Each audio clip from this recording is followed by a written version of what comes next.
Desde el día sábado comenzamos un largo feriado por las fiestas de carnaval. Hoy hemos invitado a Alejandro Romero para que nos cuente en su calidad de guía de turismo precisamente si el Ecuador tiene atractivos turísticos. Hay países que viven exclusivamente del turismo, no necesitan petróleo, viven del turismo. Alejandro, bienvenido a Amanecer Deportivo de la Radio Redonda. ¿El Ecuador puede vivir de turismo? Hola Pablo, sí, te cuento que nuestro país está privilegiado porque tenemos una gran diversidad. Entonces, al tener una gran diversidad, tienes Galápagos como atractivo principal del país, pero también tenemos montaña, tenemos costa del Pacífico, tenemos Amazonía. Somos uno de los países más diversos del mundo, entonces eso nos permite diversificar mucho la oferta turística en el país. Ahora, se puede hablar, si elevas un poquito más de volumen, me están pidiendo, si se puede hablar que Ecuador es el país de los cuatro mundos. Sí, es correcto, es la forma en la que el Ministerio de Turismo ha venido ofertando el país al exterior.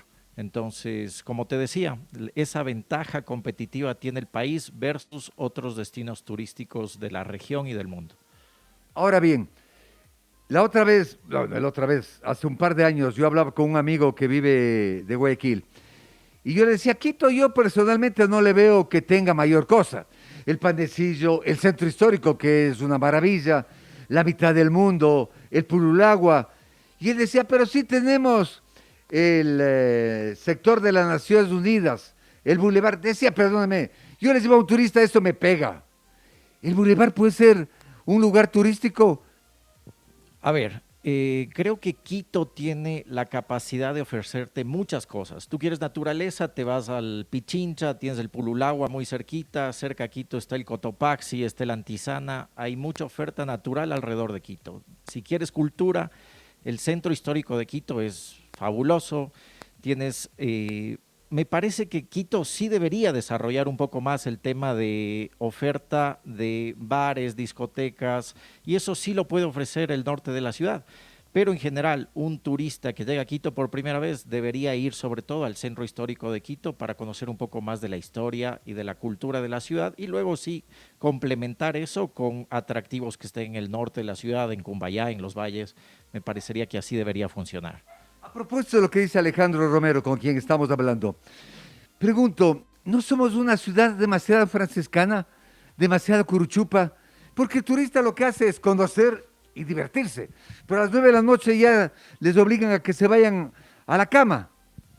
Sí, creo que eso debería cambiar mucho en Quito. Entiendo que ahora por el tema de la pandemia hubo mucha oferta en este estilo que cerró, que tuvo dificultades económicas, pero sí debería haber una política de ciudad para reactivar ese tipo de negocios. Sobre todo es una ciudad que te permite hacer muchas actividades durante el día, pero siempre una persona busca hacer alguna actividad complementaria en la noche. Tengo grupos de turistas que, claro, 6 de la tarde ya no saben qué hacer, máximo ir a comer algo, pero sería genial poder ofrecer algún tipo de experiencia nocturna en Quito que te permita complementar la visita a la ciudad.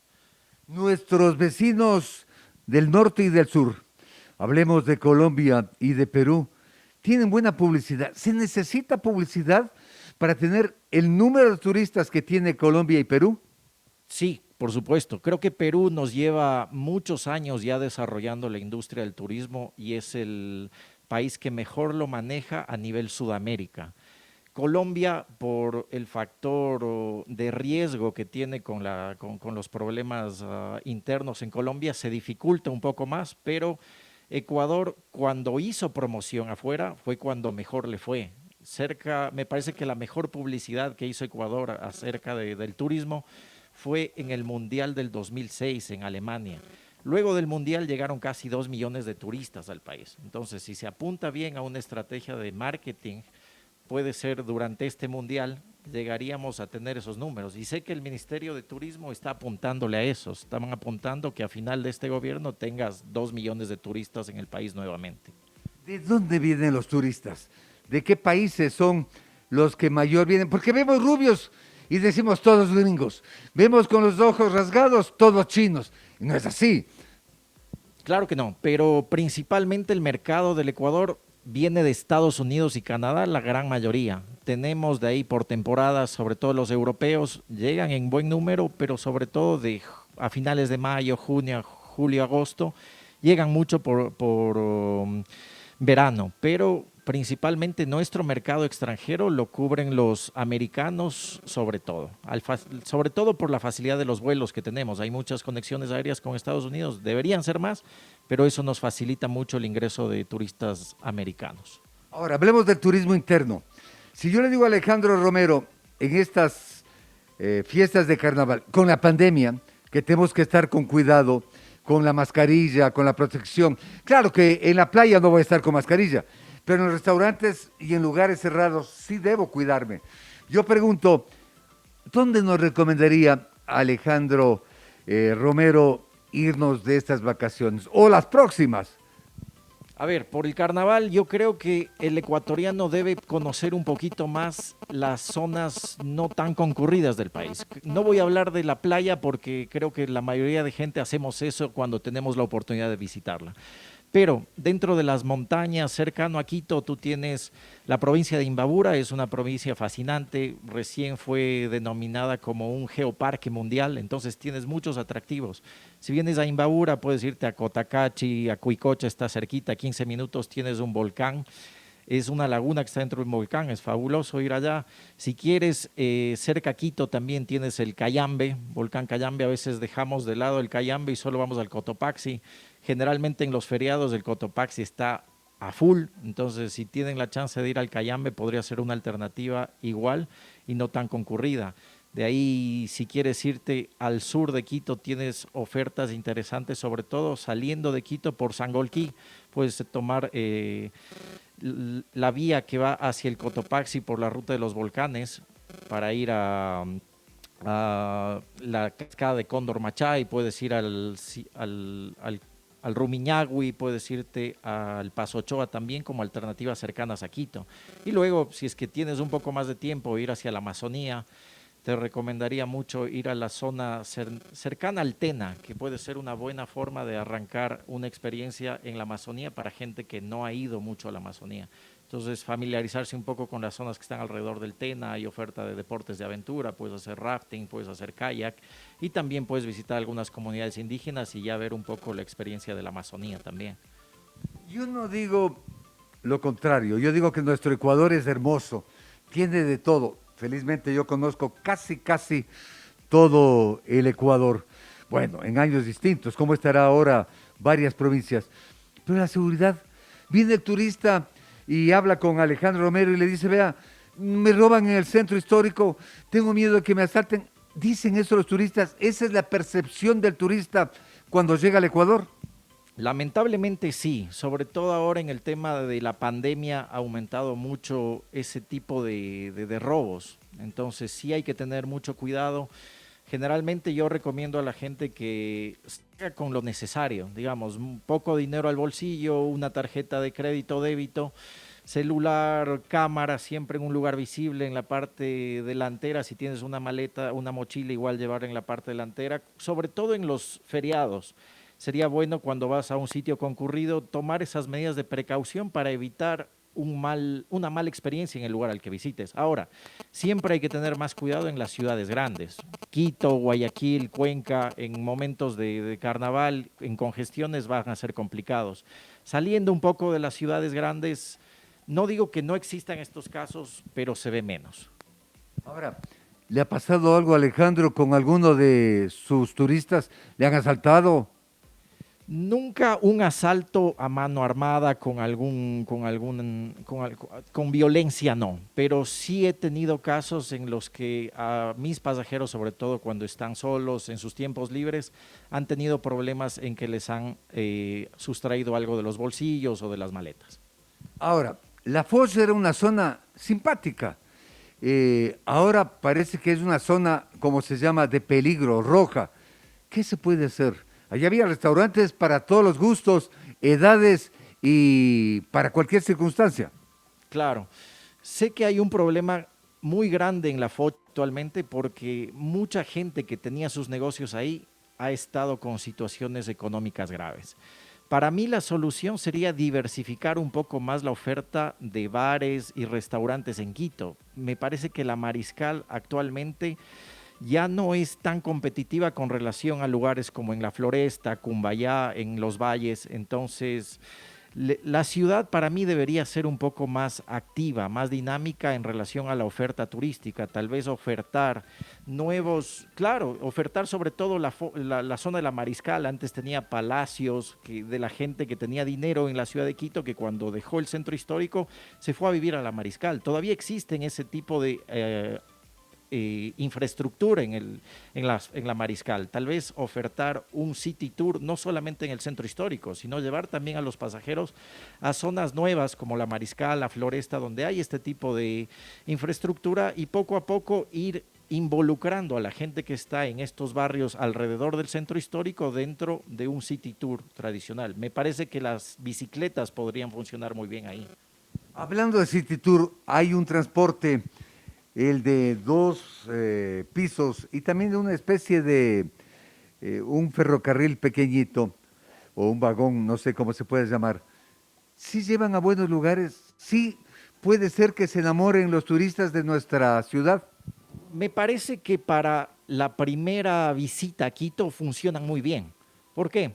Porque cuando uno llega a una ciudad siempre quiere ver los atractivos icónicos de una ciudad, y este tipo de servicios turísticos lo ofrecen. Entonces tú llegas a Quito y lo primero que te van a recomendar es la mitad del mundo, el centro histórico, el teleférico, y generalmente este tipo de ofertas cubren eso. Entonces me parece que funciona bien para una persona que está con poco tiempo en la ciudad y que quiere viajar de manera segura para conocer Quito por primera vez. El teleférico es un lugar botado, solamente sirve para subirse a los 4.100 metros y no hay nada en el sector. El teleférico funcionaría muy bien ofertando mayor cantidad de tours a la montaña. Lamentablemente la infraestructura que estaba al pie del teleférico no ha tenido el resultado que esperaban, pero me parece que hay mucha gente ahora haciendo actividades deportivas. Entonces me parece que funcionaría bien para hacer alta montaña, para hacer trekkings a media montaña, y sobre todo podría utilizarse para hacer adaptación. Gente que luego quiera subir al Cotopaxi, al Cayambe, al Chimborazo, pueden entrenar, pueden ir a hacer adaptación antes de hacer cumbre, pero no le veo mayor alternativa porque no tienes algo más que hacer arriba. Puedes tomarte un café, puedes ver la experiencia de los volcanes, es un mirador muy bonito, pero solamente le sirve a gente que está muy enganchada con el tema de aventura, alta montaña y media montaña.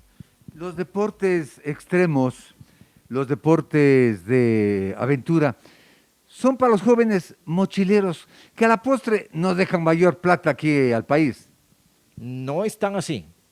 No, me parece que la gente que viene a hacer esas actividades redistribuye mucho dinero. Por ejemplo, para hacer alta montaña, generalmente para el Cotopaxi, Cayambe, Chimborazo, ellos contratan por cada 2 personas un guía de alta montaña. Esa es la norma. Y ellos en realidad sí gastan mucho dinero en hacer ese tipo de cosas. Me parece que el mochilero debería ser mejor valorado en el país.